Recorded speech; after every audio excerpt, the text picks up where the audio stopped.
People have a right to have turf grass on their property. People have a right to have a dog in their backyard. This is not something that we can regulate by ordinance, fencing is. That's why we haven't discussed the others. The problem of deer fencing has come up over the past 10 years and more. I think we make a great mistake to hastily do something that will cause a great deal of unhappiness. I support Mike's suggestion that we have a moratorium until we've explored other possibilities so that the problem doesn't get worse. But let's not take a rash action that will make everybody happy. I asked Mark Bush to draft a 3-month moratorium. Right. Nobody is rushing anywhere. Well, Can I just ask a question? Because if you've asked me to do something before we all leave the subject here, would the subject of the moratorium be that the village shall take no action against anyone erecting a fence higher than 6 feet, provided it's a deer fence? No. No, that's anyone who has already erected. It just basically says we're not going to enforce. Any fence in excess of 6 feet as of the date of this moratorium will not be And there, tagged, at least for the duration of the moratorium. and there will also be a moratorium on putting in new deer fencing Right. until the ordinance is passed. As long as they don't block culverts. Right. Maintain the status quo. Basically maintain the status quo. Yeah. Just- For a 90-day period. Technically, no one can put in a deer fence now, anyhow. It would be a violation of the ordinance. Right. Okay, I'd like to go on. Oh, Linda wanted to say something. We need to table the, We just had a first, This is the first reading. You want the day, look, No, it's fine. Linda, I didn't want to spend a whole. No, Tom Morgan, 11,2920 Orange Ridge Road. Chuck, my well thing is still there. Can you reopen that up to start measuring the hydrology again? So would that help to start doing a hydrology report? Well, we could, I don't know that, we could look at that, I don't know that it's changed from what, I don't know what we found out. How much has it changed since the last time you did the report to what it is now? And then you can do anybody else's who's happened around. You could do that, and then we might, if we did that, we might want to do it for a longer duration of time, because there's some seasonality to that, too. I'm just saying, it's been there since you put it in there, go use it. We'll take a look at that. And then the last thing I wanted to say is real quick, I like what Bill Spotted came up with as a person on the back setback. I don't like the front setback, I think, because some of the houses are set closer to the road, some of them are not. I think that should be able to be adjusted. And I would say too, if we do anything of that sort, we need to account for the fact that so many of our lots are really irregularly shaped. And so where people may have put up a deer fence, maybe some of it, along one edge, it might be considered side yard and front yard all at the same time, because people have yards that are triangles and things like that.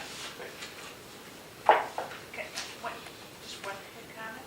The cages are still in that ordinance. I'm a little confused about that. Yeah. Chuck just said that, Well, I thought that was a good alternative. It's an exception. No, it's not. No, No, it's not. Oh, I thought we No. took It's Until the cages will come out. Okay, for sure. I promise you they'll come out. You have your cages. Discussion of additions to the forest program. Pardon me? I thought you did. Sorry. Me again. Yes, sir, you're on. This is in reference to the other packet of material that we handed out to all the trustees before the meeting. Basically, what we're looking at here is in last December, sometime, the mayor asked me to think about what we call our general forestry programs, as opposed to permit applications and those kinds of things. And we've talked about some of these issues, and of course, the big dog in this house is the gypsy moth program, and there are other things we want to talk about too. So the first sheet that you have is basically a summary of these. And what I'd like to do is before I forget, I had talked about these issues the first time we had a chance to talk about them was after the last consultants meeting. spoken with the mayor and with Sherry, and then I had a chance to meet with Cheryl Monday. Give an extra copy.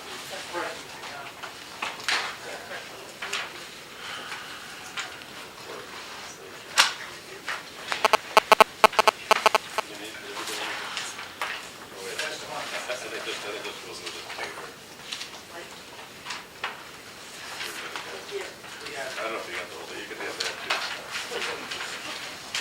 That may be my shopping list, but you can have it. So just to run over the topics real briefly, I don't want to, I wanted you to have these, because I want to just run through them briefly this evening. We just want to, get them to the point of discussion. At some point, we'll coordinate this with Cheryl and Ed to come back with these items and talk about them and maybe get some action on them, that sort of thing. But basically, these are the key programs that we consider our general forestry programs. Gypsy moth control, and the Emerald Ash Borer thing I want to bring up today, we're doing that. We started this resident consultation program last year. I want to talk about that briefly. I've got one down here, a new 2010 tree planting initiative. Just a little different perspective on some tree planting thing. And then the next group is we call the Riverwood Reforestation Tree Planting Program, because that was the mechanism that Bruce used before we were home rule to let us take advantage of the state law to do garlic, mustard, buckthorn, that sort of thing. And then talk briefly about Dutch elm disease and hazard tree identification. So the first item on that list is the gypsy moth program. And what I wanted to mention as we get into that, we've counted on resident calls over the years to indicate where people see the caterpillar stage of the insect. And just for comparisons, because this will relate back to what we're going to talk about. When Nancy was keeping track of these things, the last list I had, for example, was all of the calls from residents in 2008 that they had the caterpillars on their property. And it was a total of 99 calls, okay? In 2009, I had one call from Art Best. Sherry talked to us, and Nancy had said she had some in her neighborhood. So what we use that information for is to figure out if we need to spray and what areas we need to focus on. So keep that in mind as we go through this. So attached to your gypsy moth program, there are three attachments. There's the 2009 map that has the little stars on this map are the place where we put out traps last year. The green part is the area we sprayed. The orange part that I put in here, it goes back to some comments that Trustee Haber made when we were talking about maybe establishing a buffer zone between this southwest corner of the village and the public property next to it. So I picked out, you'll notice there's a bunch of grids in here. We created 40-acre management units, and some are a little less than that shape. So basically the orange represents what I would recommend we think about when we get to that point if we want to establish that buffer. Okay? So that's what the orange is on there. The next thing that's in that list is the trap counts from last year. And I don't know if you've all seen this, but what's interesting to me is, I don't know if you've all seen the traps that we use. It's just these little green, it's about the size of a quart milk carton, it's got a little rope out like a little tea garden thing. It's the same trap the feds in the state uses.